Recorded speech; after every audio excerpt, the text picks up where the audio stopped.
वाले अक्सर लोग इस तरह करते हैं कि वो मेंटली भी एक चीज़ के लिए तैयार होते हैं और उसके साथ मतलब वो सलाहियत भी होती है कि वो कर ले और कर भी सकता है और इससे पहले उसने काफ़ी दफ़ा वो काम कर चुका है और मतलब कर भी सकता है और एंड वक्त पे मतलब अक्सर उसको एक बंदा बोल दे कि ये काम कर दे, लेकिन वो भूल जाता है, वो काम नहीं कर सकता। अक्सर मेजॉरिटी वो मतलब एक मेरा दोस्त है, वो मेजॉरिटी इस तरह होता है कि वो बात भूल जाता है और काम नहीं कर सकता। तो इसका मतलब वो लैक ऑफ रिस्पॉन्सिबिलिटी है उसके अंदर, वो अपनी मर्ज़ी से काम करने वाला इंसान है, वो किसी के कहने पे काम नहीं करता, तो उसको ओबीडियंस की कमी, ओबीडियंस समझते हो, वालिदैन की जो बात मानना जिस तरह होता है, उसको वो प्रॉपर नहीं है उसके अंदर, वो रिस्पॉन्स नहीं करता, रिस्पॉन्सिबल नहीं बनता, किसी चीज़ का जिम्मेदारी नहीं ले सकता, ये बंदा कामयाब नहीं हो सकता। इसको सबसे पहले आपने फ़ोन किया, उसको फ़ोन वापस करके आदत होनी चाहिए जवाब देने की, उसकी प्रैक्टिस बार बार करें, बार बार करें, बार बार करें।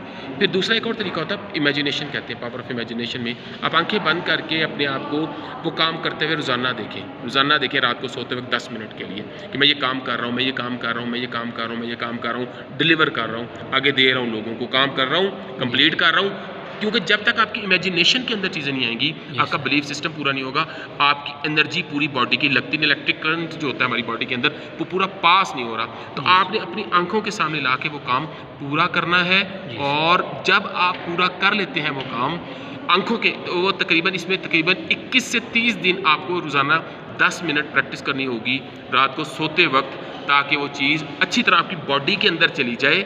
जब बॉडी के अंदर चली जाएगी तो माइंड, बॉडी और आपकी स्पिरिट रूह जो है वो उसमें मुकम्मल उसमें इन्वॉल्व हो जाएगी। जब इन्वॉल्व होगी तो आप चलना शुरू कर देंगे उसमें, उसकी बॉडी में पूरी तरह आई नहीं है वो चीज़, इसलिए वो लैक ऑफ रिस्पॉन्सिबिलिटी भी ज़्यादा। सर अगर एक बंदा है मतलब वो उसको अपनी वैल्यू का नहीं पता सर, वो उसको कैसे पता चलेगा कि मेरा बिजनेस अभी 100% पूरा है या नहीं है, इस पर मैं मतलब ये हूँ या नहीं, क्योंकि वो तो ऑलरेडी मेंटली भी तैयार है और वो काम वो तैयार है इनिशिएटिव लेने के लिए। क्या बोला? वो तैयार है स्टार्ट करने के लिए। वो उसके सामने जो प्रॉब्लम्स आनी है, वो जो रुकावटें आनी हैं, उसके लिए वो तैयार नहीं है। रुकावट जब गाड़ी में आती है, आप गाड़ी में जाते हैं किसी जगह पे और चौक के अंदर खड़े होते हैं और गाड़ी आपकी फंस जाती है, तो ट्रैफिक होती है ना बहुत ज़्यादा, तो आप कभी वापस आए हैं? किस तरह मुँह रहता है आपका? टारगेट की तरफ रहता है, घर की तरफ रहता है। रुक जाएंगे, रास्ता निकालने की कोशिश करेंगे।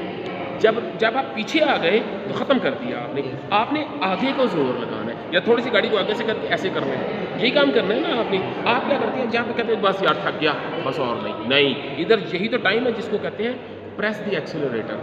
आप पठान है, आपको बहुत अच्छी तरह समझ आ जाएगी। प्रेस द एक्सीलरेटर का मतलब क्या है? सामने से गाड़ी आ रही है और मैं डरपोक ड्राइवर हूँ, मैंने इस गाड़ी को, ये जो गाड़ी थी इसको मैंने ऐसे करके ओवरटेक करना था। सामने से गाड़ी आई, मैंने इस गाड़ी को देखा, मैं इस गाड़ी के पीछे चला गया। पीछे से आप गाड़ी चला रहे थे, आपने दोनों गाड़ियों को देखा और आपने ऐसे किया और ज़ोर से एक्सीलरेटर को दबाया। जब ज़ोर से एक्सीलरेटर को दबाया तो दोनों गाड़ियों को क्रॉस करके आप आगे निकल गए। यहाँ पे आपने एक्सीलरेटर को दबाना होता है। क्या करना होता है? आप क्या करते हैं, एक्सीलरेटर को उठा के ब्रेक दबा देते हैं। मेरी बात समझ आ गई है? एक ये गलती है। दूसरी गलती, एक और बात है, हम लोग टेक्निकल एडवाइस नहीं लेते जहाँ पे फंस जाते हैं। हम प्रोफेशनल के पास नहीं जाते, हम दोस्तों, बहनों, भाइयों के पास, रिश्तेदारों के पास, पीछे वाले नेबर के पास। जब आप असल प्रोफेशनल के पास नहीं गए, वो जो 2, 4, 5 हज़ार, 10 हज़ार रुपये खर्च करना था, 200 रुपये खर्च करना था, तो आप किसके पास गए हो? नाकाम बंदे के पास गए हो। आपको नाकाम बंदे के पास नहीं जाना, आपको उस बंदे के पास जाना है जिसका उसके पास सोल्यूशन है। आप जाते हो, यार मैं भी इंजी फेल होया सी, मेरी अम्मी को यही दवाई मिली सी, मैं फेल, मेरी अम्मी भी इंजी मरी सी। आप ऐसा होता ना, और आपको जहाँ पे, और आप पैसा खर्च करने में ना, एडवाइस लेने के लिए आप लोग घबराते हैं, यार मैं इसके 5,000 क्यों दूँ? आपको पता नहीं है 2 करोड़ रुपए का बिजनेस कर लिया, लेकिन उस गरीब को जो इतनी मेहनत करके आपको 2 लफ्ज़ों में चीज़ें बता देगा, आप उस पर पैसे नहीं खर्च करते। ऐसा होता है ना? और जहाँ पे आपको प्रोफेशनल एडवाइस की ज़रूरत है, आपको प्रोफेशनल के पास जाएं, प्रोफेशनल सिर्फ आपको बताएगा कि कहाँ पे फंस गए हो। आप क्यों अपने टीचर के पास जाते हैं, सर मुझे 5 मिनट बताएं? वो 5 मिनट नहीं होते, वो 25 साल 5 मिनट होते हैं। उनकी मेहनत काफ़ी, उनकी 25 साल लगाए होते हैं, वो 25 साल का काम सिर्फ 5-10 मिनट में आपको बता देते हैं। आपको जहन खुल गया ना? देखें कितनी छोटी सी बात से। तो ये क्या, ये एक दिन में नहीं होता, इसके पीछे पूरी एफर्ट होती है किसी की। तो वो जो जहाँ पे आपने प्रोफेशनल एडवाइस लेनी है ना, वहाँ पे आप डर जाते हैं, काम छोड़ देते हैं, दूसरा बंदा अगला बंदा आता है वो वहीं से शुरू करके आगे चला जाता है और आप पीछे के पीछे रहते हैं। बाद में कहते हैं यार मैं उस वक्त कर लेता तो ठीक था। सर ये जिस तरह आपने बात की खौफ की कि मतलब बंदे में खौफ होता है ना, तो ये खौफ उसको ख़त्म कैसे करना? नहीं करना। खौफ सबसे पहले आपको पता होना चाहिए खौफ अच्छी चीज़ होती है। कैसे कैसे अच्छी चीज़ होती है? मैं सड़क पे खड़ा हूँ, गाड़ी आने का ख़तरा है, मैं पीछे हो जाता हूँ, अच्छा है बुरा है? अच्छा, मैं छत पे खड़ा हूँ, गिरने का ख़तरा है, मैं पीछे हो जाता हूँ। मैं रात को लेट आता हूँ, मेरे वालिद साहब मुझे डांटेंगे, मुझे इसका ख़तरा है, मैं टाइम पे वापस आता हूँ। मैं नमाज़ नहीं पढ़ता, मुझे अल्लाह ताला के अज़ाब का खौफ है, मैं नमाज़ पढ़ता हूँ। अब बताएं खौफ का फ़ायदा है नुकसान? सर यह तो फ़ायदा है, लेकिन इस तरह अच्छा। जिस तरह आपने बात की कि ये नुकसान है, मतलब ये इनके दिल में एक खौफ है, मैं तो बताता हूँ। वो हम उस खौफ की बात ओके। कर रहे हैं।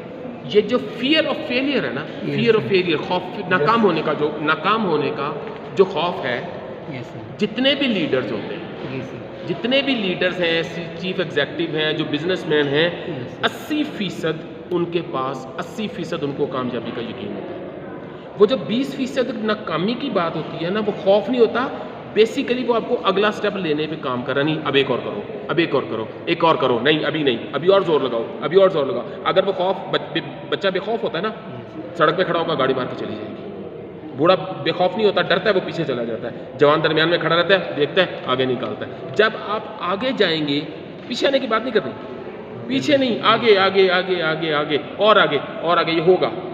दूसरी बात, एक और चीज़, आहा, माली दा कम पानी लाना, पर मशका लाना।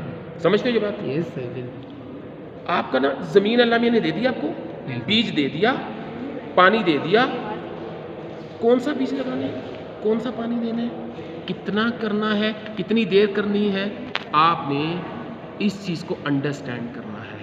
कौन सी जगह सिलेक्ट करनी है, कितना पानी लगाना है, ये आपका काम है। इसको मुकद्दर और किस्मत कहते हैं। मुकद्दर में आपकी ज़मीन थी, बीज था, पानी था, चीज़ें थीं। किस्मत आपने उसमें से सिलेक्ट करनी है, कौन सी ज़मीन है, कौन सा बीज है, कहाँ से पानी लगाना, कौन सी एफर्ट, ये किस्मत है। और नसीब आपका काम नहीं है। जब आप नसीब अपने हाथ में लेने की कोशिश करते हैं तो फेल हो जाते हैं। Thank you very much. मेरा ख्याल आपके सवालों के जवाब हो गए। जज़ाकल्लाह, बहुत शुक्रिया।